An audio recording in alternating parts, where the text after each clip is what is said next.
So here we can see how the general format in which a PDA can be constructed to the context-free grammar. So as you all know, the tuples used to represent the PDA will be this, that is Q, sigma, gamma, del, Q0, Z0 and F.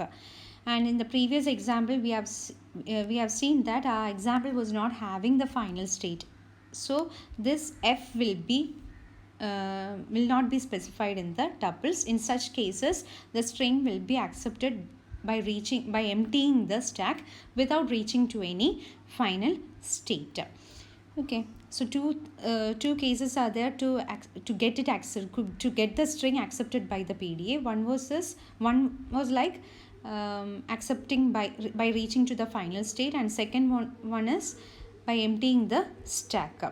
So in the example that we have seen earlier was having some functions which will be accepting some strings, that is emptying the stack without reaching to the final state. That's why in that example F is not being mentioned. So for this corresponding tuple, you need to convert that PDA to its equivalent grammar. So from a grammar you know how to generate a PDA, and similarly from the PDA you have to generate to grammar. And the example that we have seen in the previous class was like it was having only a single state.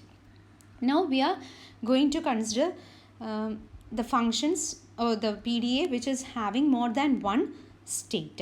So for all the cases the start symbol concept is same only, that is you need to insert the start symbol as S. Okay, start symbol will be inserted as S, and the right hand side will be like it is taken as Q0 Z0 QI, and this QI means that it will be any state. If there is if you are having some set of states like Q0, Q1, Q2, okay, some set of states is like this, means S will be Q0 Z0 Q0, Q0 Z0 Q1, Q0 Z0 Q2. 3 productions will be generated. So based on the number of states, the start symbol will be this production of the start symbol will be defined based on the states that is being given in the tuple. Okay, so here based on the states you will be defining the variables also. So the start symbol right hand side will be based on the states that is being used. So if there is Q0, Q1, Q2 means you will be having this S gives Q0 Z0 Q0, then Q0 Z0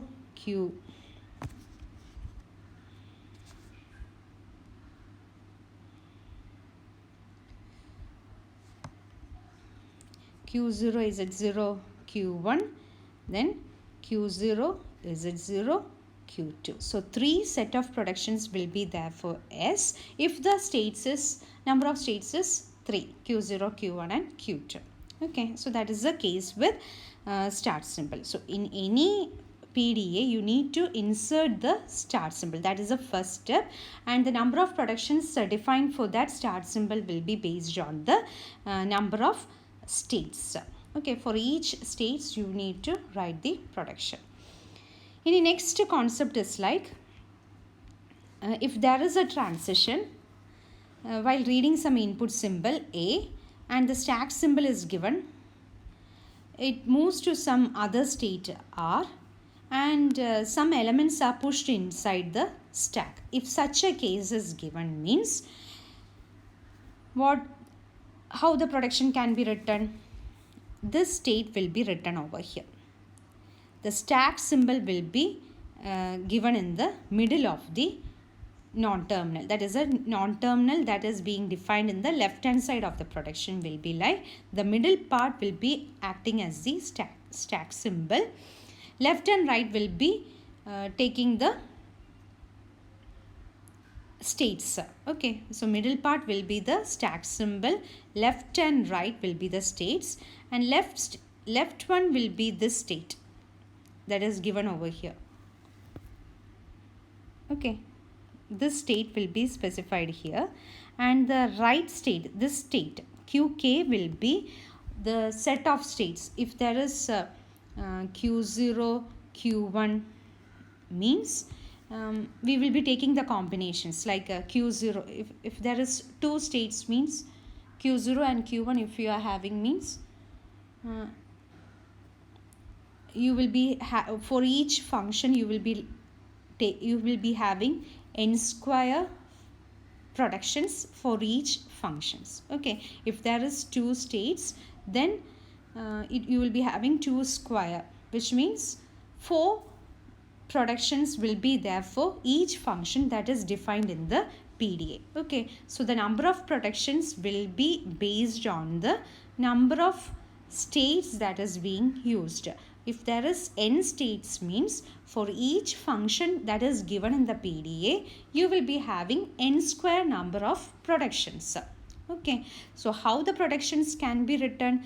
The left hand side non-terminal. Okay, the grammar will be having a left hand side as well as the right hand side, head and the body. Okay, so the left hand side will be having a non-terminal, and that non-terminal will be specified using that 3 parts. Middle part will be occupied by the stack symbol that is given in the left hand side of the function. Okay, this x will be specified here.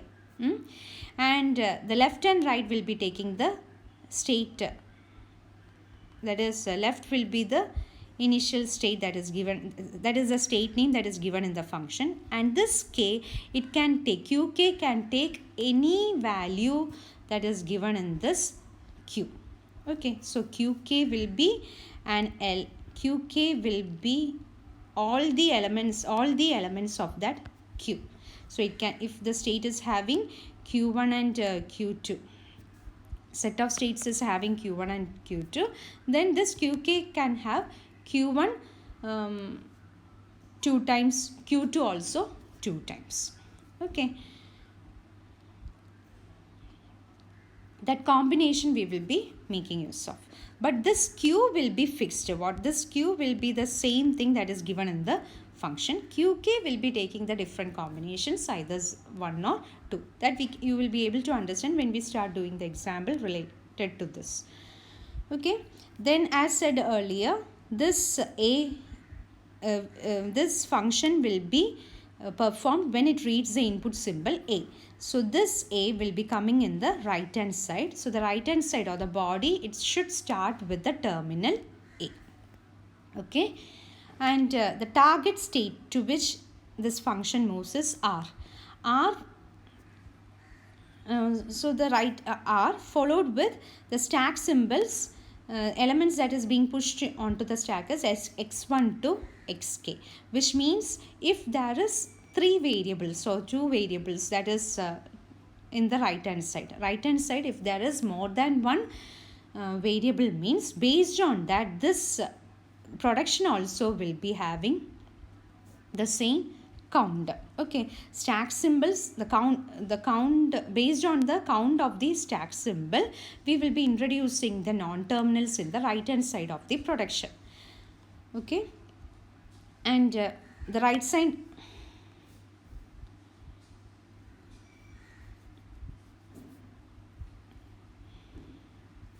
so the right hand side of the production also, it is having the non-terminals based on the number of symbols that is used in the stack for that particular function alone.